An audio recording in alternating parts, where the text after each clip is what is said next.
Camilla Parker Bowles was left very upset by Meghan Markle's social media post. Camilla Parker Bowles was very upset after Meghan Markle overshadowed her speech with a social media post, according to claims.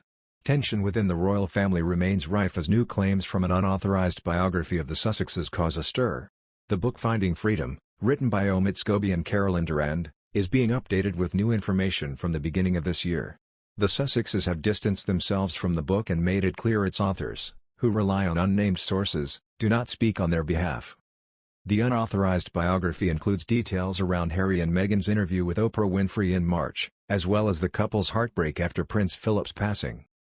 The biography claims, however, that members of the royal family were quietly pleased that the Duchess of Sussex missed Philip's funeral because they feared she would create a spectacle if she attended.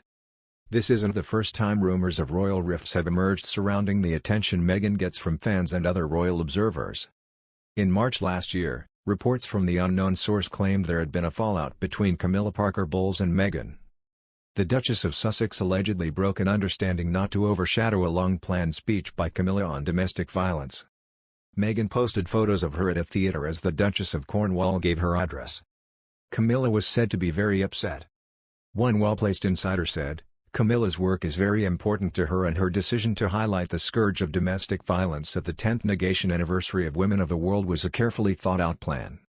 Over the last 4 years she has worked tirelessly, mostly behind the scenes but to great effect, to use her negation platform and personal experiences to highlight the issue and help sufferers." Of course it was known Harry and Meghan would be doing engagements this week, some privately, but everyone was in agreement that Camilla's speech should take negation precedence. Negation. Unfortunately, some people had other ideas. Camilla's speech was nonetheless praised after she discussed domestic violence and started a new social media campaign.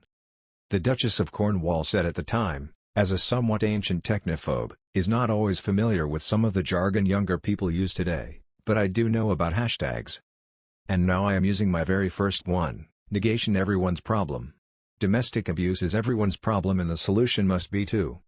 I find it almost impossible to think any friend of mine might be living under that horrific threat, without my knowing it, but that is the power of negation, coercive control and violence in the home. It is characterized by silence.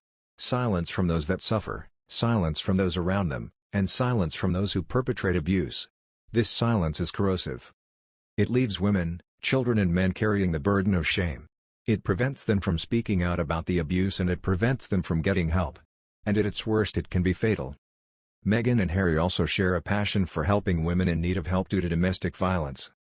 In February, contributed to the disaster relief efforts in Texas after the southern state was hit by a deadly storm. Among their donations, they sent cash to the Genesis Women's Shelter and Support, a charity that has been helping survivors of domestic violence for over 35 years. The charity was forced to close after the ceiling and pipes at its transition housing unit were shattered by the storm. The life-saving service, which provides emergency accommodation to over 650 women and children every year, has now been forced to find alternative accommodation for its residents.